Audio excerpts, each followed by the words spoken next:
Imagine this. Everything falls apart in an instant. A phone call, unexpected news, a sudden loss, or a chaotic moment where you have no control. In a single moment, your breath shortens, your mind freezes, and your heart starts pounding as if trapped in a closed room. Your hands tremble. One question echoes in your mind: what do I do now?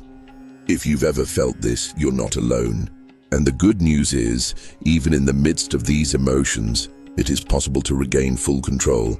In this video, we'll show you why the brain goes into panic mode, how the Stoics remained calm in moments of crisis, and most importantly, how you can develop this power too.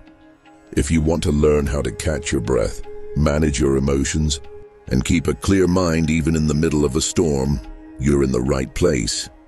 By watching this video until the end, you'll understand what to do during a crisis.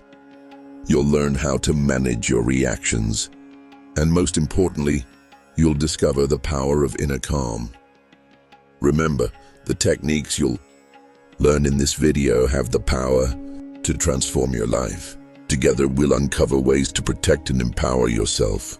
If you want to see more videos like this, that are practical, powerful, and potentially life-changing, subscribe to the channel, like the video, and share it so others can reconnect with their own strength. Now let's explore how to stay calm, even when the world feels like it's falling apart. Crisis moments are the unpredictable, sometimes brutal face of life. And in these moments, a feeling arises inside us. I have to do something. Yeah, I need to find a way. I must fix this. Our brain immediately switches to control mode.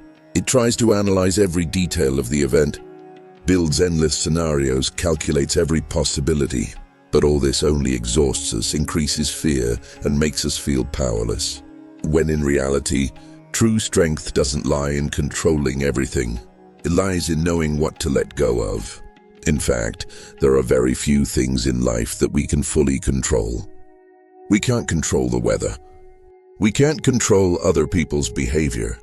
Sometimes we can't even control our body's reactions. But there is one thing we can always control: how we respond to the situation, what we choose to think, how we choose to feel, the tone of our inner dialogue. Let's say you're facing a serious problem at work. Your boss unfairly criticizes you. There's noise, pressure, high expectations. Your mind fills with questions like, why did this happen? What am I going to do now? What will people think of me? But the truth is, most of these questions are beyond your control. So instead of consuming yourself with worry, focus on what you can control. How will you present yourself? Will you stay silent or respond calmly and thoughtfully? Can you see this event as a lesson? What does Stoic philosophy say about all this? The Stoics taught that everything in life falls into two categories. 1, what you can control. 2, what you cannot control. And happiness is only possible when you focus on the first. This idea seems so simple that people often overlook it. But try it. Apply this distinction in a real situation, and you'll feel the shift in your mind. Think about a challenge you're facing today. Now, take a piece of paper, divide it into 2 columns. On the left, write, within my control. On the right, write, outside my control. Now fill in each side honestly. When you're done, let go of everything on the right. Focus only on the items on the left, because that's the only place where true change can happen. The urge to control everything is just fear wearing a mask, but knowing what to let go of, that is true inner freedom. The more you release what you can't control, the more space you create within yourself. For clarity, for better decisions, for peace. Inner balance is not something you find after the storm. It's something you find within the storm. Let me tell you something interesting.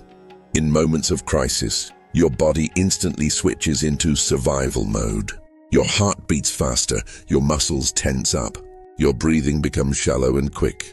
This shallow breathing actually sends a message to your body: there is danger, which increases the panic. In these moments of stress, fear, and overwhelm, controlling your breath is one of the simplest, yet most powerful tools to calm the body. Breathing slowly and deeply builds a bridge between the brain and the body, and through this bridge, a signal is sent to the brain. There is no danger. Everything is okay. As a result, fear and stress begin to subside. The body relaxes and mental clarity returns. So how exactly does the rhythm of our breath affect the body? There's a strong connection between the brain, the body, and the breath. The way we breathe influences our physical responses and even our thought patterns. When we breathe fast and shallow, stress hormones rise in the body. These hormones activate the fight or flight mode, making us feel more tense, anxious, and reactive. But when we breathe deeply, slowly, and consciously, the parasympathetic nervous system kicks in.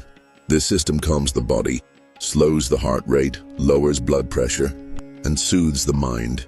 Now let me introduce you to a simple but powerful breathing technique, box breathing. It's a well-known and scientifically supported method. It's called box breathing because each phase of the breath lasts the same amount of time, forming 4 equal sides like a box. Here's how it works. 1. Inhale deeply through your nose for 4 seconds. 2. Hold your breath for 4 seconds. 3.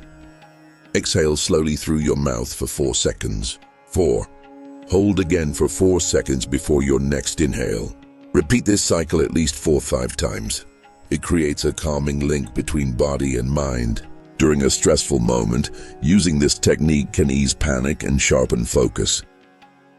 Control over breath has long been seen across ancient cultures as one of the most powerful ways to regulate the inner world. From India's ancient yogis to Chinese qigong masters, and even martial arts practitioners, many have deeply studied the power of breathing. Stoic philosophers, too, emphasize the importance of breath as part of mastering one's reactions. In moments of crisis, a part of the brain called the amygdala becomes highly active, triggering fear and panic. But every time we take a conscious breath, we send a calming signal to this panic button. As a result, the amygdala quiets down and we become more composed and rational. It's as if there's a button in the brain, and the more you press it with signals of calm, the more your stress levels drop. To truly benefit from deep breathing, you need to practice it regularly so that in moments of crisis, it kicks in automatically. For example, do a 2-minute deep breathing exercise when you wake up. Use this technique whenever you feel overwhelmed at work. Practice it before bed to calm the body and mind. With time, this habit trains your body and brain to become more resilient to stress. Remember, deep breathing doesn't just calm the body, it soothes the soul. It becomes your anchor in moments of crisis. Learn this technique, apply it in your life, and you'll discover that even in the most intense moments, you can stay grounded. In a crisis, the brain feels like it's drowning in fear. What if this happens? What if I fail? What if things get worse? These questions come in waves and pull you under. Sounds familiar, doesn't it? But here's the strange part. Sometimes, we're more afraid of facing our fears than the fears themselves. It's not fear, but uncertainty that sends us into panic. And there's a simple yet powerful weapon to fight this uncertainty. Calmly ask yourself, what's the worst that could happen? This question is simple, but its effect is deep. Because at that moment, you're telling your brain, let's look inside this fear and see what it's really made of. The brain reacts more strongly to the unknown than to the dangerous, because it's harder to defend yourself against something you can't define. Uncertainty, or the constant what if, keeps you hanging in emotional limbo, and this limbo eats away at you from the inside. But once we fill that space with information and calm analysis, fear loses its grip. Now here are 3 powerful questions that bring you closer to grounded, rational thinking. 1. What's the worst-case scenario? This question draws the outline of your fear. What could actually happen? Could you lose your job? Could someone leave you? Could you lose money? Write down the worst possibility, because once fear is written, it loses its hidden power. 2. How would I handle it? Now stay present with a calm mind. If this scenario happens, what can you do? What are your options? Who can you turn to for support? These answers remind you that you still have strength inside. 3. Will this matter forever? Often we get stuck in the emotion of the moment. But will this still matter 1 year, 5 years, or 10 years from now? If the answer is no, then it's not worth your panic. It's worth moving forward. So what's the true power of these questions?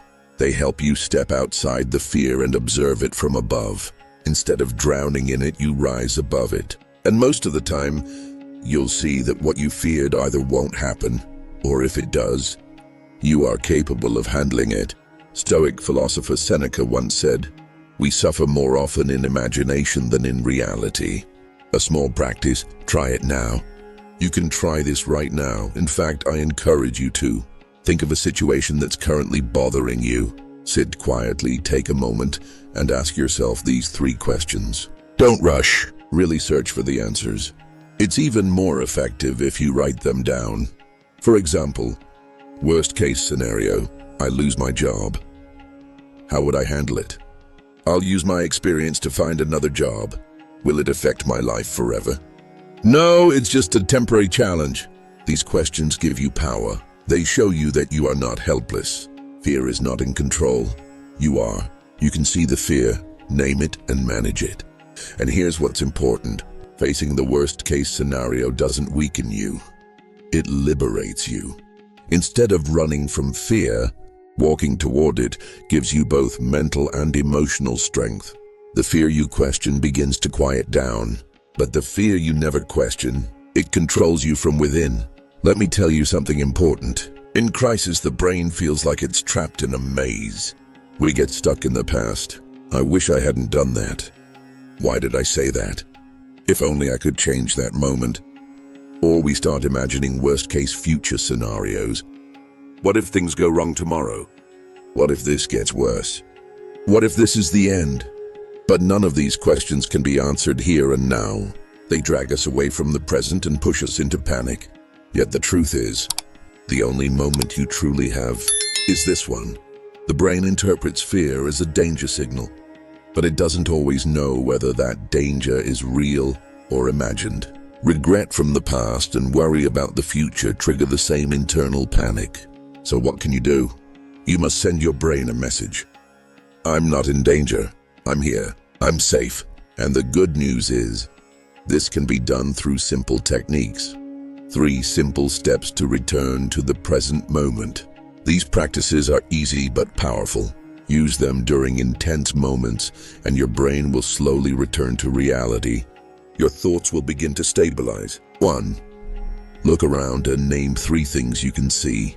Example: red book, blue chair, painting on the wall. This draws your brain's attention away from the future and into the present. 2. Press your feet firmly to the ground and feel your body. Think, my feet are touching the floor. My body is steady. I am here. This grounds you in your physical presence. 3. Rub your hands together and feel the warmth. That warmth, the motion, and the touch bring your awareness back to the body. This helps break the cycle of fear. The present moment is a powerful shelter. Imagine this. There's a storm outside. Wind is howling, everything is shaking, but you're inside a shelter. You can hear the chaos, but it can't touch you. The present moment is that shelter. There is no fear in the now, because fear lives in the past or the future. This moment is simply being. It's breathing deeply, closing your eyes and feeling your body. Now I want to share another simple practice with you. It's called the 5-4-3-2-1 method, a deeper mindfulness technique you can use daily. Here's how it works. 5 things you can see. What 5 things are visible to you right now? 4 things you can hear. What 4 sounds do you hear? 3 things you can feel. What are 3 physical sensations you notice? 2 things you can smell. What scents are in the air? 1 thing you can taste. What taste is in your mouth? This simple exercise anchors your brain in the now and weakens the grip of panic. What conclusion do we draw from this? We understand that calmness does not exist in the past. It is not in the future either. Calmness is in the present moment. And the deeper you can live in this moment, the freer you become from fear and chaos. Many people often think that staying calm means not feeling anything. They believe that if you're not yelling, not crying, or not reacting, then you simply don't care. But that's completely wrong. In reality, staying calm in a crisis doesn't mean suppressing emotions. It means managing them. It's not a weakness, but a form of inner mastery. And this mastery is something only strong individuals are capable of. According to the Stoics, silence, composure, and stability are not signs of indifference. They are signs of freedom. Marcus Aurelius said true strength is the ability to silence your need to react. What does that mean? It means that no matter how painful someone's words or a situation may be, you are not obligated to react. You can show your stance without shouting. You can feel sorrow without crying. You can make a decision without falling into panic. Why is shouting easier? Because it's the natural outcome of the brain's fight or flight mode. When emotions peak, the body craves an immediate reaction. To shout, to blame someone, or to run from the situation. But what does staying calm require?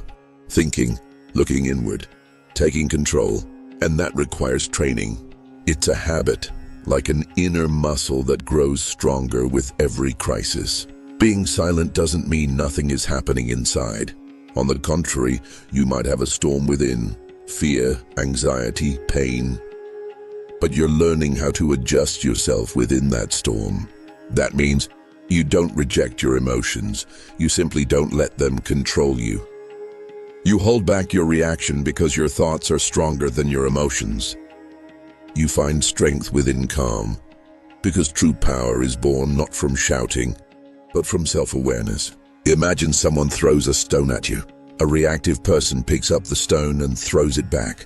But a composed person picks up the stone, looks at it and says, "This stone has nothing to do with me." Whatever reason the person had to throw it, that belongs to them. I decide how I respond. That's not weakness. That's owning your emotions. In the end, I want to remind you of this. No one is born ready for a crisis, but you can develop this skill. Calm is a choice, and that choice is to find the power of silence within every storm. If these thoughts have been helpful to you, feel free to share your reflections in the comments. And remember, the world is only changed by calm minds. Subscribe to the channel and stay with us for more Stoic-inspired videos. See you in the next one.